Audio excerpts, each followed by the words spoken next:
it twice and my stomach turned. I already knew Dad was alive, but seeing it in writing that the whole funeral was empty theater made me feel sick in a different way. That afternoon, I drove to the police station downtown and asked to file a report. The officer at the front desk directed me to Detective Hugo Larkin's office. He was maybe 50 with gray hair and reading glasses pushed up on his head. I sat in a plastic chair across from his desk while he pulled up a form on his computer. He asked me to start from the beginning, so I told him everything. About waking up to cold water on my 18th birthday, about finding Dad alive at Palmer, about my drained bank accounts and 12 years of stolen benefits. Hugo typed steadily, without interrupting. When I finished, he printed the report and had me review it for accuracy. He explained this would take time to investigate. Financial crimes involving multiple parties and federal benefits were complex, but the report number would help me with the bank and other agencies. He handed me a business card and told me to call if I remembered additional details or if my parents contacted me. I folded the report and put it in my evidence folder. 2 days later, I was sitting on the motel bed organizing paperwork when I glanced out the window. Mark's truck was parked 3 spots down. He was just sitting there behind the wheel staring at our room. My whole body went cold. I grabbed my phone and called 911 first. Then I started throwing our stuff into bags. My hands shook so badly I could barely work the zippers. Dad asked what was wrong and I pointed out the window. His face went white. The dispatcher stayed on the line while I packed. She said officers were 5 minutes out. I kept watching Mark through the curtain. He hadn't moved, just sitting there watching us. When the police arrived, Mark drove away slowly. The officers took a report and told me to document any future contact. After they left, I sat on the floor with my back against the bed. Dad put his hand on my shoulder. We decided to keep our bags packed from now on, just in case. The next day, Artemisia helped me request my school records from the district office. She explained we needed documentation showing the grief therapy Mom had me in for years. The records arrived a week later, and I spread them across the motel desk. Page after page of counseling session notes from ages 6 to 16. Every single one listed the diagnosis code for loss of parent. The therapist's notes documented my ongoing trauma over Dad's supposed death, how I cried about missing him, how I had nightmares about the funeral, how Mom told the therapist I needed help processing my father's combat death. Each session was billed to my parents' insurance with that same diagnosis code. Reading through years of my own grief written up in clinical language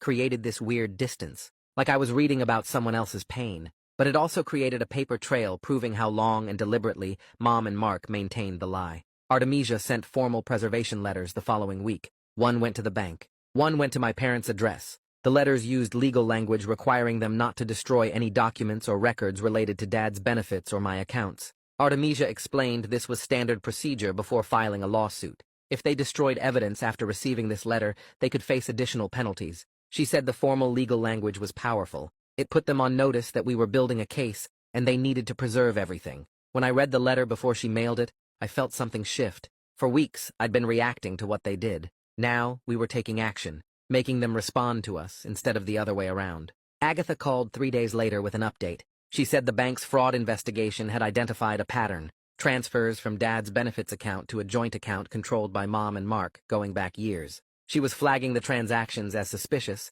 and building a timeline, but she warned me that proving the transfers were unauthorized would require more documentation. We needed records from the VA showing Dad never authorized Mom as his representative. We might need court orders to access certain accounts. She said the bank was taking this seriously, but the investigation would take time. I wrote down everything she said and added it to my notes. Each piece of evidence felt like another brick in the wall we were building. The VA called that same week to schedule an interview with Dad. Ricardo explained they were reviewing Dad's representative payee arrangement. They needed to interview him alone, without family present, to ensure he could express his wishes freely. The appointment was set for the following Tuesday at the VA clinic. Ricardo said this was standard procedure when there were concerns about a payee's authority. They wanted to hear directly from Dad what he wanted and who he trusted to manage his benefits. I felt hopeful for the first time in weeks. Someone was finally centering what Dad actually wanted instead of what other people decided for him. Dad was nervous about the interview, but I helped him practice answering questions clearly. Giovanni called me 2 days later. He said he'd conducted a home visit to Mom and Mark's house as part of the APS investigation. They were cooperative and claimed they had proper power of attorney to manage Dad's affairs while he was hospitalized. Giovanni said they seemed prepared with documents and explanations, but he was requesting copies of everything they showed him to verify authenticity. He explained that people who commit financial exploitation often have paperwork that looks legitimate at first glance. His job was to dig deeper and confirm whether their authority was actually valid. He said the investigation was ongoing, and he'd update me as he learned more. After we hung up, I felt frustrated. Of course, Mom and Mark seemed cooperative. They'd been lying successfully for 12 years. The following week, Artemisia received copies of the alleged power of attorney through discovery demands. She called me to her office and spread the document across her desk. I looked at the signature line where Dad supposedly signed over authority to Mom. Even to my untrained eye, it looked wrong. The letters were shaky and uneven, nothing like Dad's signature on his current VA documents or the forms we'd been filling out together. The date was from 13 years ago, right after Dad was first hospitalized. Artemisia pointed out several other problems with the document. The notary seal looked faded.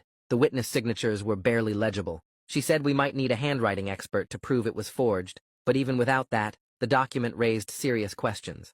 Dad and I went to the DMV the next morning to get him a state ID. Ricardo had helped us set up a VAPO box we could use for official mail since the motel wasn't permanent. We filled out the application, and Dad handed over his discharge papers and social security card for verification. The clerk processed everything and said the ID would be ready in 20 minutes. We sat in plastic chairs waiting. When they called Dad's name, he walked up to the counter, and the clerk handed him a temporary paper ID with his photo. Dad stared at it for a long moment. His name, his current address for the first time in 12 years, not the hospital, not Mom and Mark's house, our address. I watched him fold it carefully and put it in his wallet. It was such a small thing, just a piece of paper with his information, but it felt like a tiny victory in a war we were still losing. Ricardo called that afternoon while we were back at the motel. He asked if I had time to go over the VA Caregiver Program application, and I said yes immediately. He walked me through each section on the phone, explaining what medical records I needed from Dad's Palmer file and which forms required a doctor's signature.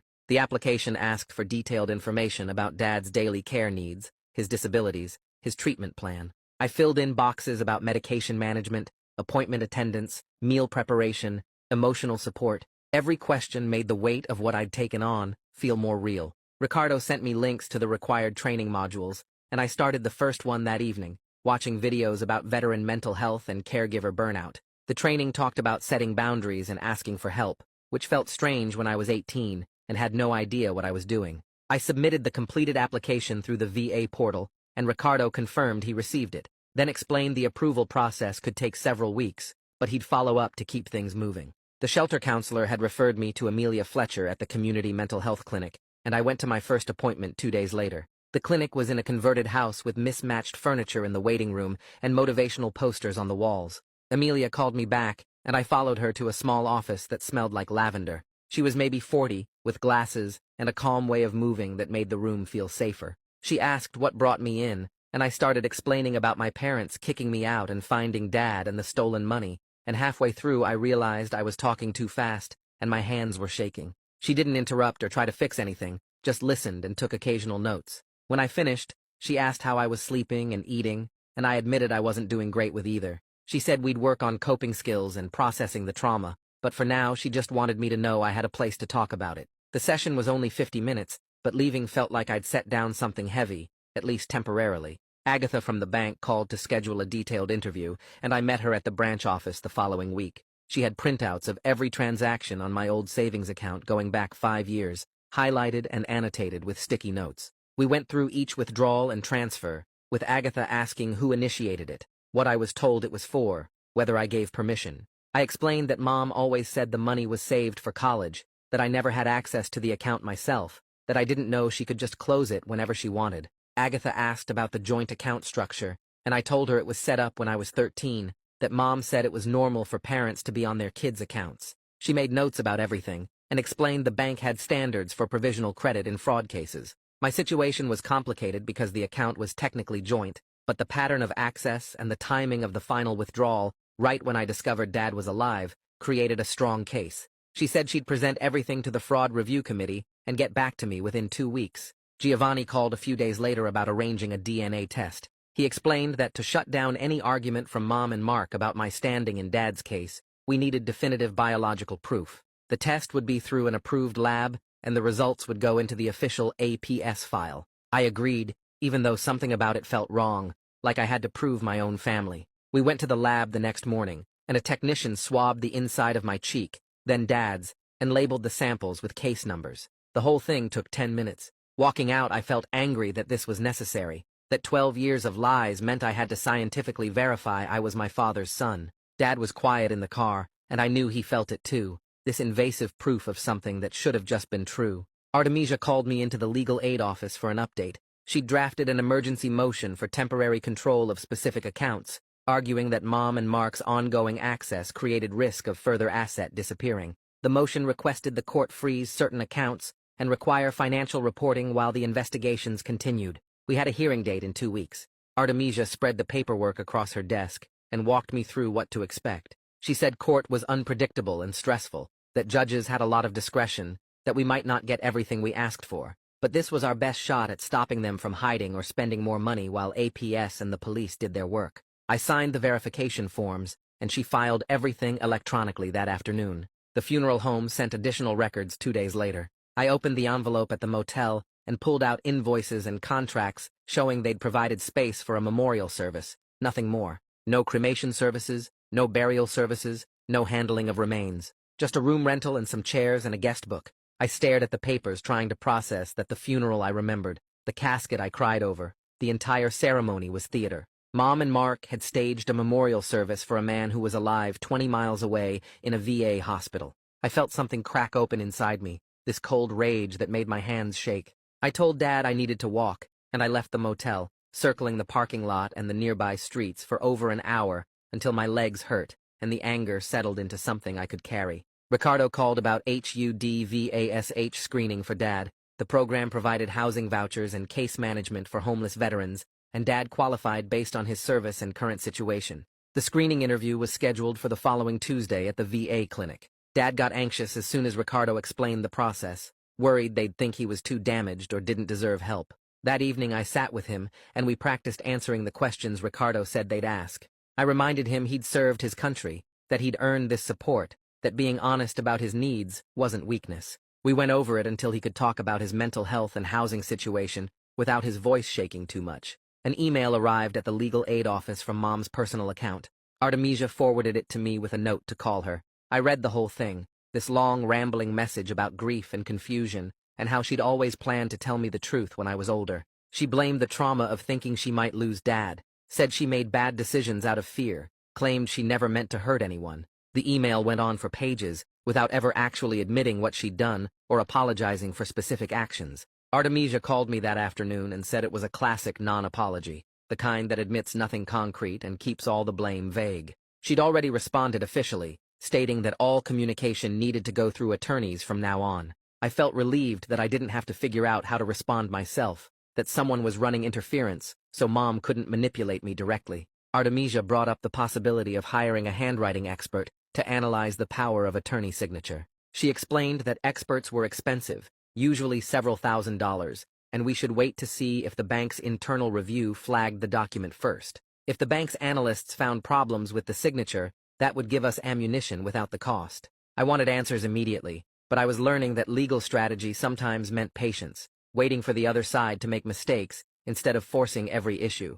Artemisia said she'd keep pushing on multiple fronts, and we'd decide about the expert once we saw how the bank review went. Dad and I started building a daily routine to keep ourselves from spiraling. Every morning I set out his medications in a pill organizer, and we took them together with breakfast. Then we spent an hour on paperwork and phone calls, following up with agencies, organizing documents, checking email. After that, we took a short walk around the motel parking lot, just 10 or 15 minutes to get outside and move. The structure helped both of us feel less out of control. I noticed Dad's anxiety decreased when he knew what to expect each day, when there was a plan instead of just reacting to whatever crisis came next. Some days the routine felt boring, and I wanted to rush ahead to solutions, but I was learning that stability came from small, consistent things, not dramatic breakthroughs. Giovanni's call came on a Thursday morning while I was sorting Dad's medications into the weekly organizer. He said APS completed their preliminary review and substantiated concerns about financial exploitation, that the investigation would continue, but this initial finding validated everything we'd been saying. I asked what that meant for the criminal case, and he explained it wasn't a final determination, but it gave Detective Hugo solid ground to work from, that official documentation of abuse would strengthen both the criminal investigation and our civil suits. I thanked him and hung up, then sat there staring at the pill organizer, because after weeks of feeling like maybe I was making too big a deal out of this, someone official was saying it actually happened. that what Mom and Mark did was real abuse with a paper trail to prove it. The bank called 2 hours later, and Agatha walked me through their internal review findings, how their analysts flagged the power of attorney's signature as potentially forged based on comparison with Dad's other documents on file. She said they were placing holds on any further withdrawals from Dad's benefits account while they completed their investigation, that this didn't get our money back yet, but it stopped Mom and Mark from draining more while we built the case. I asked how long the review would take, and she said probably another few weeks, that these things moved slowly, but the holds were immediate and enforceable. Dad asked what was happening, and I explained both calls, watching his face shift from confusion to something like hope, like maybe the system actually worked sometimes, instead of just crushing people who couldn't fight back. The restraining order hearing was scheduled for Monday at the county courthouse, and Artemisia met us in the lobby 30 minutes early to go over what would happen. She said the judge would hear from both sides, review the police report about Mark showing up in our parking lot, and decide whether to grant the order or dismiss it. We walked through security and sat on a bench outside the courtroom, Dad's leg bouncing the whole time, and then Mark actually showed up with some lawyer in a cheap suit. My stomach dropped because I'd half convinced myself he wouldn't bother, that he'd just let the order go through, but there he was, looking self-righteous and angry. The bailiff called our case, and we filed into the courtroom, Mark and his lawyer on one side, and us with Artemisia on the other. The judge asked Mark's lawyer to present first, and the guy claimed Mark never threatened us, that he was just checking on family after a difficult situation, and we were overreacting. Artemisia stood up and walked the judge through the police report, the documented pattern of harassment, the timing of Mark's appearance right after we started legal proceedings. The judge read through the report for what felt like forever, then looked at Mark and asked if he had any legitimate reason to be in our parking lot at night. Mark started talking about family obligations, and the judge cut him off, said the evidence showed a pattern of intimidation, and granted a limited order requiring Mark to stay 500 feet away from us for 6 months. We walked out, and I felt this weird mix of relief and disappointment, because 6 months felt both like protection and like not enough. But Artemisia said it was a solid win, and any violations would mean jail time. The VA scheduled Dad's representative payee interview for Wednesday, and we drove over to Palmer for the appointment. A social worker I hadn't met before brought Dad into an office alone, and I sat in the waiting room for 40 minutes checking my phone every 2 minutes. When Dad came out, he looked tired, but okay, said they asked who he wanted managing his benefits, and he told them me without hesitating. The social worker called me in after and explained there was a process, that I'd need to complete training modules and submit paperwork, but Dad's clear statement of preference carried significant weight in their decision. She handed me a folder with training information and said they'd be in touch about next steps, that the goal was to finalize everything within a month. I thanked her, and we left, Dad quiet in the passenger seat, and finally he said he was scared I'd think it was too much responsibility and back out. I told him I wasn't going anywhere, that we were doing this together, and he nodded, but I could see he didn't quite believe it yet, after 12 years of people abandoning him. Ricardo called Thursday afternoon to say Dad passed the HUD-VASH eligibility screening, and we were approved to start looking for a unit. He connected me with Augusto Carney, the housing coordinator, who explained we needed a one-bedroom that met program standards, and the voucher would cover most of the rent. Augusto said he'd send me listings that qualified, and we could schedule viewings once I found places I wanted to see. I hung up and told Dad we were approved for real housing, not just motel vouchers, and he asked how much it would cost us. I explained the voucher covered most of it, and we'd only pay a small portion, that this was the first piece of actual stability we'd had since everything started. He got quiet again, and I realized he was crying, just sitting there with tears running down his face, and I didn't know what to say, so I just sat next to him until he pulled himself together. Friday. I spent the whole afternoon on my laptop updating Dad's mailing address with every agency I could think of. Social Security, the VA, his bank, his pharmacy, his insurance company, each one with its own form and verification process. Ricardo helped me set up a VAPO box as our permanent address until we had stable housing, explaining it would prevent any issues with mail during the transition. Each form I submitted felt like I was erasing another piece of Mom and Mark's control, changing every link they had to Dad's information and benefits. My hand cramped from typing and my eyes burned from staring at the screen, but I kept going because this tedious administrative work was how you actually protected someone, not through dramatic confrontations, but through paperwork and documentation. The bank called Monday morning, and Agatha said they were issuing a small provisional credit to a new student account they'd helped me open, completely separate from anything